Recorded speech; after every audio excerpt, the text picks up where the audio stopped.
touched on Steve Braddock earlier, and I want to talk about influences on your career a little bit. But before we do that, I had a chat with Steve earlier today, and he was telling me that he really admires what you're up to down there. I know he's been in contact with you. He says hats off to you for what you're trying to achieve down there, and for actually, working outside the box and not just doing it the same old way. He said it takes a lot of guts for somebody to kind of up sticks and have the balls to go down there and do what you're doing. He also thinks the important thing that you've done is you've tried to learn the language, or you are learning the language in the same way that perhaps Burgess has done out at Madrid. And that actually will command a lot of respect from people for you. So to hear those kind of comments, unsolicited to a degree, because he just came out with that as we were chatting, must make you fairly proud. And I'd like to know what kind of influences you've had on your career. And during this time, have you reached out anywhere for advice and help on how to cope with this new situation? Or has it been, something you've kind of devised yourself? No, not at all. Steve is the most important factor in my career, to be honest. If it wasn't for him and the way he works and his passion and his dedication, then for sure I wouldn't be sitting where I am now. He is an inspirational figure, like in the industry, and also someone that you aspire to be just a little bit like. Not a lot like, because Steve's quite a quirky guy, and Steve's Steve. But there's certain aspects of his personality that they rub off, and you want them to rub off. You want them to be part of who you are, because it's going to make you successful. He's not the best, groundsman that's ever lived for no reason. Bar none. He stands alone. And you're right. He did take a massive interest in my move down here, and he didn't have to, but that's his passion and fervour for knowledge. He just wanted to know what the situation was like, what the weather was like, what the grass does down here. He's texting me every week to see how my Bermuda grass is getting on, and how the Bermuda grass is growing in the air fibre, and that was a challenge. That was probably my biggest challenge since I got here, getting to have a good situation with the Bermuda grass for this summer. And as on the subject of the Bermuda grass, it was something that was completely new to me. I never worked with it. I was really excited to work with it. And I was very lucky that, there's guys in the industry that I could reach out to. So this summer, I had a lot of contact with Dan Duffy, the consultant at Grassmaster. He had a lot of experience working with Bermuda when he was a groundsman in Australia. I was able to reach out to Dean Gillespie, who has worked with Bermuda all over the world in his role that he does currently. He had a really good experience with it out in India, I think. And these guys, they're not force feeding me what I should be doing. They're just asking me, how is it going? What you try to achieve with it? How long have you got? Just pointing you in the right direction without telling you what to do. And it's really nice to be able to do that. And I'm really grateful to them for taking the time to just share that knowledge with me, because I don't claim to know it all. It'd be very arrogant of me to think I can come down here and in 1 year create the best pitches in France. I think there's a starting point, and this year we've taken a couple of steps in the right direction, and those guys can take a little bit of credit for helping me get there. So is that the ambition? Best pitches in France? Absolutely, yeah. The south of France is on that sort of transition area, certainly here in Monaco, and they're notorious for not having great pitches. maybe the pitch is good in October, maybe it's good in May, but to have a consistently good pitch for the whole year has kind of eluded this area. So that was my key objective, to have a consistently good pitch for the players to use for the whole season. Maybe not all of the pitches at the same time. Maybe that one's good, that one's not so good, that one's pretty bad because we're doing some work on it or whatever, but to give them one good pitch to achieve what they want to achieve when they go on the pitch for training. The coach can't put his philosophy across to the players if the pitch doesn't match his expectations. So that was the key objective. And once we've had a year and we've kind of learnt a lot, as I have done, then next year we'll be going to have the best pitches in France. Could be difficult. Could have a different year with the weather. Paris might have the best conditions next year compared to what I have. But that's the challenge. If you're not coming somewhere with the goal of having the best pitches, then what's the point? Are you getting the resources you need to do that in terms of kit, etc.? It's a very good question. Yes, I am, but slowly. This, like I say, this is France, so the club had nothing. Literally, there's a contract company that are looking after the pitches. We still have a contract with them. They have machinery. The club have started to buy the machinery that I've requested, and having a little melange, like a little mix of their stuff and stuff that the club have bought. And then in terms of the skill sets, there's a lot to do with the skill sets. The resource has been slow but steady. So this summer we rebuilt 2 pitches. We turned 2 sand soil pitches into hybrid pitches. It's a very, very successful project. When I started the project, I wanted as closely as possible to work with French contractors. And that's not difficult because there's some really good contractors in France. And for me, one of the best at the moment is Natural Grass. I chose them to do the project for me, and they delivered a really, really super project. And they would be the air fibre pitches that you've got, would it? Or? No, so these are a stitch technology. They signed an agreement with Grassmax, who is, I think, led by Mark Buchanan, I think. So it's not a new technology. I think they were stitching pitches in Russia 3 or 4 years ago, maybe even longer, but they've just started to get a foothold in Europe. I think they've delivered projects for Leicester City, Norwich, and a couple of others in England. And then in France, we were the first to get to have the technology, but since then, it went to Rennes, then it went to a couple of rugby grounds, and it's been around a bit more. And I think in the last couple of weeks, they've actually delivered a project at Real Madrid. So, all right, okay. So the technology is one of those. It is a competitor to Sisgrass and Grassmaster. I'm not going to sit here and say it's any better than those two.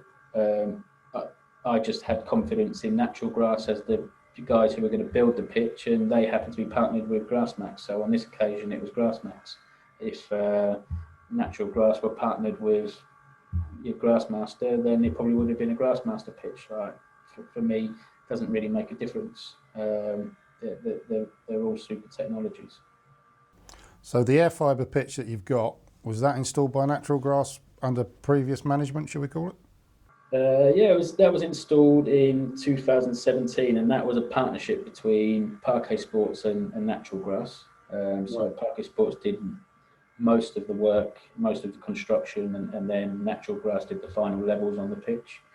That was kind of at the point where Natural Grass were moving more into construction.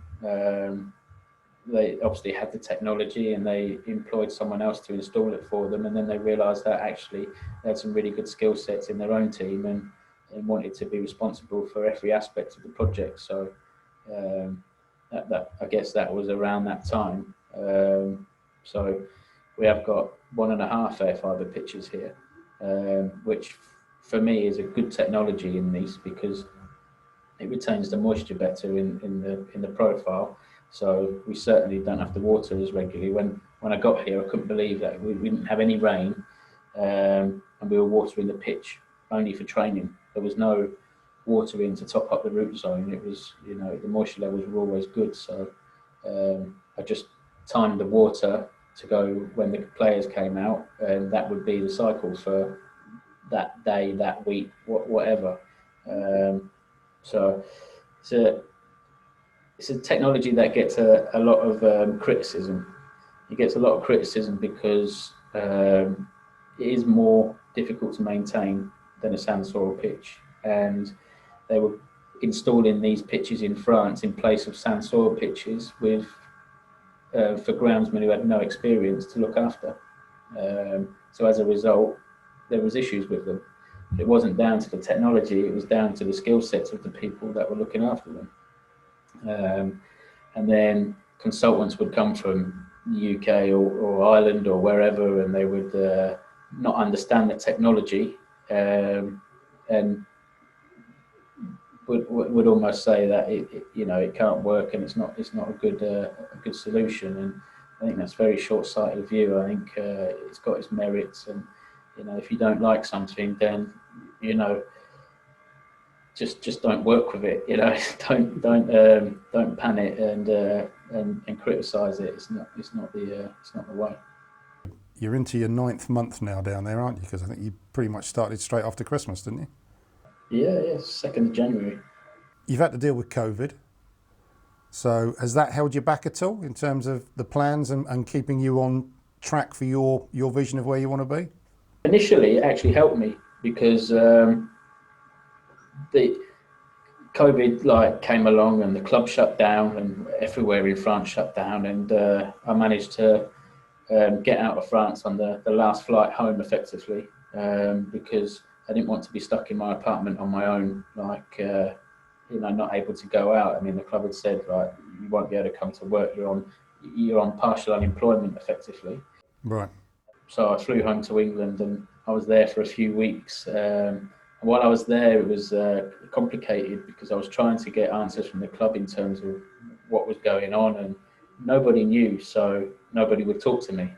And I thought, as far as this club is concerned, I'm a luxury. There's not that many grounds managers employed by clubs in France. I think it was only really me and Jonathan. So for sure, I thought, well, that was short and sweet. Great stuff. Here comes the dole office. So I took a punt and I booked a flight back to France and asked for a meeting with the director of football. I told him that this was a good opportunity while there was no football going on, when we didn't know when football would restart, to do a reconstruction of the pitches, to make sure that when we did come back to football, the players would have some good surfaces to play on. And he agreed, and within a couple of weeks we'd started to build the pitches. So just goes to show that sometimes I'm a little bit forward, a little bit direct, and a little bit bolshy. But on this occasion, it paid off. I took a punt, and the club went with it, and we delivered a good project, and it helped me to get a lot of trust within the club. So to answer the question, yeah, for sure, everything is a bit slower because when you're dealing with the city, with the reconstruction of new pitches and taking the land off them, they've had other things to worry about, and they've still got other things to worry about. So it's not a priority. In terms of the club have had to restructure all their budgets because, the guys who own the club lost 40% of their wealth overnight. So it did have a massive impact. So at the minute, I'm just kind of grateful that I've got a job. And that I've still got the opportunity to do the project here. And if they turn around tomorrow and said I'm sorry, there is no projects, we just can't afford it, it's one of those. Everything happens for a reason. and that's kind of the philosophy and the viewpoint you've got to take in situations like this. Good attitude, Scott. Is there anything particularly that has surprised you, either good or bad, that you weren't really expecting when you got down there? I'm sure you were prepared for some differences, but what's the one that kind of stands out? I don't know. Like I'm very surprised by a few things, but probably things that I can't talk about. And there's nothing really that surprised me in terms of the way the country operates. The culture is as I expected. The mentality is as I expected. I didn't have high expectations of people's work ethics and stuff like that, and like I haven't been surprised by that. No one's really like stood out to me as being very un-French in that regard. Communication maybe is not as good as it could be. Like it seems like there's a lot of criticisms, and there isn't, to be honest. Like I think if I knew French, then I'd get on a lot easier.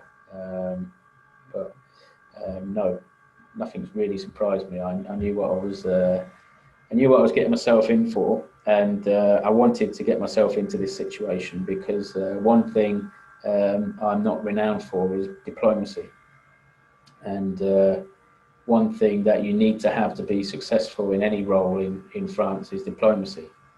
So I needed to come here and learn the hard way and get scolded a few times so that when I return to England, I can deal with people in a more appeasing manner. When needed, I guess, would be the caveat to that, yeah? Exactly. Like there's times where I write an email and I think it's a good email, and it's, you know, brought people to tears. I thought I was just being honest, and sometimes you can't be that way. So it's the same here. You can't be that honest here. People they don't respond to it in the way that you would expect. And people don't like to argue here. People don't like to fight. People don't like to have confrontations of any manner. So if you come here with that attitude, then you'll find it very, very hard to get along. So, and I knew that. So it was something that I need to work on as an individual to make me a better person in the future. So I almost forced myself into that situation where I have to respond that way, because if it doesn't work, then I'll be coming home quite quickly because it won't be accepted here. And if I'm still here in a couple of years, then obviously, like, I've found a way to, you know, to learn that trait. So. Scott, it sounds like, you know, you're a guy that's challenging yourself. You obviously want to improve. You've got an awful lot of experience with some top guys under your belt, and you're putting that to practice, but you're not sitting on your laurels, and hats off to you. You know, this is part of what we look at every year in terms of exporting expertise. We're passionate about that at Turf Business in terms that we, like you, feel that British Turfcare professionals are right at the top of the tree when it comes to certainly the stadium side of things, the sports side of things, if you like, rather than necessarily golf. And you're another great advert for us. So keep doing what you're doing, and we hope it all pans out well for you and that we see you soon. And, you know, my disappointment is I was supposed to come down and do this interview with you down there. So this is the new normal, isn't it? I'm just grateful that the new normal was kicked in while I'm on the French Riviera. Yeah, I'm going to move on from that one and say ta-ta. Lucky is one word. You've worked hard, mate. Good to see you, and we hope to catch up with you soon, Scott. Yes, thank you very much for your time.